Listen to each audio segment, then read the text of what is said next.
जिस समय पर देव दीपावली होगी, कार्तिक की पूर्णिमा, जम के बोलिए कौन सी?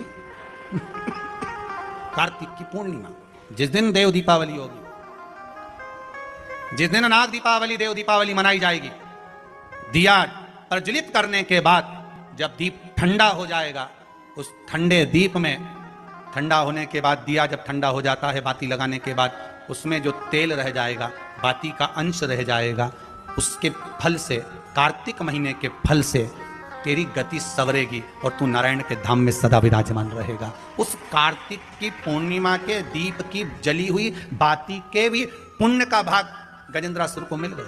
कार्तिक महत्तम का इतना प्रमाण है महाराज। कार्तिक महत्तम सुख है। हम फिर निवेदन करेंगे, कार्तिक के महीने में आप कुछ नहीं कर सकते तो कहीं पीपल की जड़ के नीचे, कहीं आंवले की जड़ के नीचे, कहीं बेलपत्री की जड़ के नीचे आप जाकर उस वृक्ष के नीचे दीप जरूर लगाओ, जलाइए। कार्तिक का महीना चल रहा है, अगर ज्यादा दुख है, तकलीफ है, तो दुख दहन स्त्रोत का पाठ। कौन सा पाठ? दुख दहन स्त्रोत का पाठ आप इन 3 वृक्ष में से, आंवला हो, पीपल हो, चाहे बेलपत्र हो, इन 3 वृक्ष के नीचे कहीं पर भी बैठकर आप उस पाठ का स्मरण करो, घी का दीप लगाकर। बाबा चाहेगा मेरा विश्वनाथ तो आपके दुख को नष्ट करेगा और सुख का आनंद प्रदान करेगा। दुख दहन स्त्रोत का शिव उपासना। 7 पुष्प, कितने फूल? 7 पुष्प। देव दीपावली के दिन कोई भी 7 पुष्प, कोई भी जो तुमको मिल जाए, 7 पुष्प अपने घर के पास में, घर के अंदर जो मटका होता है, हंडा होता है, पानी का बर्तन होता है, रसोई घर में जहां तुम पानी भर कर रखते हो, 7 पुष्प को उस स्थान पर रखिए देव दीपावली के दिन। और देव दीपावली के दिन सुबह के समय पर अपने उस परिंडे की जगह पर, मटके वाली जगह पर, हंडे वाली जगह पर रखकर 7 घी के दीप रसोई घर के अंदर प्रज्वलित करिए। 7 दीप की पूजन करिए और पूजन कर कर वो 7 पुष्प जब दीप ठंडे हो जाएं, पूर्ण तरह से आनंद के साथ सुबह के समय जब आप पूजन कर लें, उन 7 पुष्प को दिन भर में से कभी भी देवाधिदेव महादेव के दरवाजे पर, शिव के दरवाजे से मतलब है शंकर के ऊपर, अगर शिव के मंदिर नहीं जा सकते तो बेलपत्री के नीचे, बेलपत्री के नीचे भी नहीं जा सकते तो पवित्र नदी के तट पर, या पीपल के वृक्ष के नीचे, या आंवले के वृक्ष के नीचे वो 7 पुष्प को अपनी कामना कर कर लक्ष्मी प्राप्ति के लिए कुछ देर रख दें। रखने के बाद 1 पुष्प उसमें से वापिस बाबा से कुबेर भंडारी का भंडार भरने के लिए लेकर आए, उसको अपने पास में रख कर देखना। अगले साल जब देव दीपावली आएगी तब तुम्हें याद आएगी कि बाबा ने भंडार भरा, खाली नहीं रखा। तो 7 पुष्प 7 दीप, सुख देने वाली देव दीपावली। शिव महापुराण की कथा कहती है, फिर एक चीज करिए, अशांति जब भीतर बार बार आ रही है, अशांति जब भीतर बार बार प्रवेश कर रही है, चाहे संतान से हो, स्वास्थ्य से हो, संपत्ति से हो, संबंध से हो, संसार से हो, 5 जगह से जब अशांति प्रवेश कर रही हो, तब शिव महापुराण की कथा कहती है कि बन सके तो कार्तिक महीने के अंदर जो पचवीगन आता है, पचवीगन जानते हो आप लोग, अभी आ रही है आपकी और हमारी दीपावली, पर इसके बाद में ये अमावस्या निकलने के बाद जब कार्तिक की पूर्णिमा आएगी, तो कार्तिक की पूर्णिमा के पहले से जो 5 दिन गिने जाते हैं, कार्तिक की पूर्णिमा के दिन 5वां दिन होना चाहिए। ये 5 दिन जो पचवीगन के गिने जाते हैं, इसको कहते हैं देव दीपावली। तो क्या करना है कि ये 5 जो अशांति आने के केंद्र हैं, जहां से हमें अशांति मिल रही है, कभी संसार वालों से, कभी संपत्ति से, कभी संसार से, कभी संबंधों से, कभी स्वास्थ्य से, कभी संतान से, ये 5 जगह से जो अशांति आ रही है, तो 5 दिन जो देव दीपावली के आते हैं उसका स्मरण करें। देव दीपावली के समय पर भगवान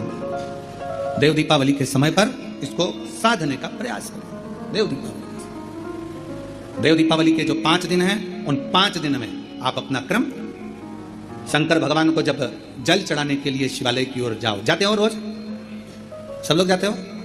हर हर 5 दिन जो देव दीपावली के होते हैं, उन 5 दिन में शंकर भगवान को जब जल चढ़ाने के लिए जाओ, तो एक नियम ले लो कि 5 दिन में शंकर भगवान को जब जल चढ़ाने के लिए जाऊंगी, तो शिव जी को जल चढ़ाने के लिए लेकर जाऊंगी, उससे पहले मैं आंवले के वृक्ष के नीचे थोड़ा सा जल छोड़कर, बेलपत्री के वृक्ष के नीचे थोड़ा सा जल छोड़कर, पीपल के वृक्ष के नीचे थोड़ा सा जल छोड़कर, उसके बाद अशोक सुंदरी वाली जगह, अशोक सुंदरी की जगह सब जानते हो, अशोक सुंदरी वाली जगह पर जल छोड़कर फिर गौरा पीठिका पार्वती जी का हस्त कमल उस पर जल छोड़कर फिर भगवान शंकर के ऊपर मैं जल समर्पित करूंगी। जल चढ़ाने का मुख मेरा उत्तर का होगा, अर्थात आप दक्षिण में खड़े होगे जल चढ़ाओगे तो उत्तर में बहकर जाएगा।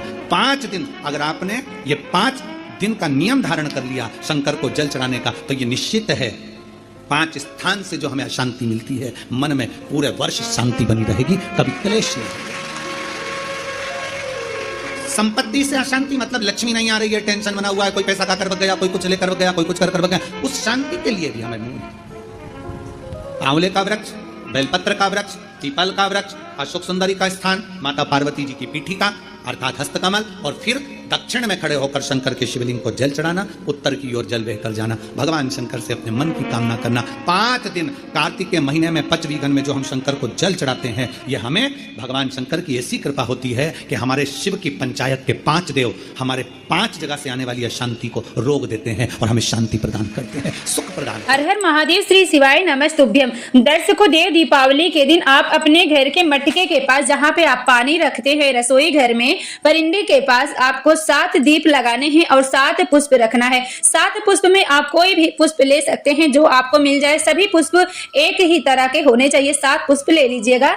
उसके बाद 7 दीप आप तैयार करें। 7 दिए आपके घी के और लंबी बाती के होने चाहिएगा और 7 दिए आप प्रज्वलित कर दीजिएगा। 7 दिए के पास एक एक पुष्प रखने के बाद आप उतना ही घी डालें कि थोड़ी देर ही आपका दीप जले, जैसे 20 मिनट आधा घंटा आपका दीप जले, क्योंकि इस दीप का विसर्जन आपको उसी समय करना चाहिए। सुबह के वक्त या प्रदोष काल में आप दीप लगा रहे हैं तो ध्यान रखिएगा कि आप प्रदोष काल में उतना ही घी डालें, नहीं तो बहुत ज्यादा रात्रि हो जाएगा तो आप कहाँ पे विसर्जन करेंगे, तो उतनी ही मात्रा में आप घी को रखिएगा। जब आपका दीप ठंडा हो जाए तो भगवान शंकर जी की मंदिर हो तो मंदिर के मुख्य द्वार के पास आप इस उपाय को कर दीजिएगा। या बेलपत्री का वृक्ष हो या आंवले का वृक्ष हो, इन तीनों वृक्षों में से, दोनों वृक्षों में से कोई भी वृक्ष हो, उसके नीचे आप 7 दिए को रख दीजिएगा और 7 पुष्प रखना है। उसमें से एक पुष्प आप अपने साथ ले आए, उसे अपने व्यापार वाली जगह पे अपनी तिजोरी में आप यदि रख देते हैं तो आपके व्यापार में वृद्धि होगी और मां लक्ष्मी की कृपा आपके घर में सदैव बनी रहेगी। पूजनी पंडित जी कहते हैं आप इस उपाय को करके देखिएगा। अगली देव दीपावली जब आएगी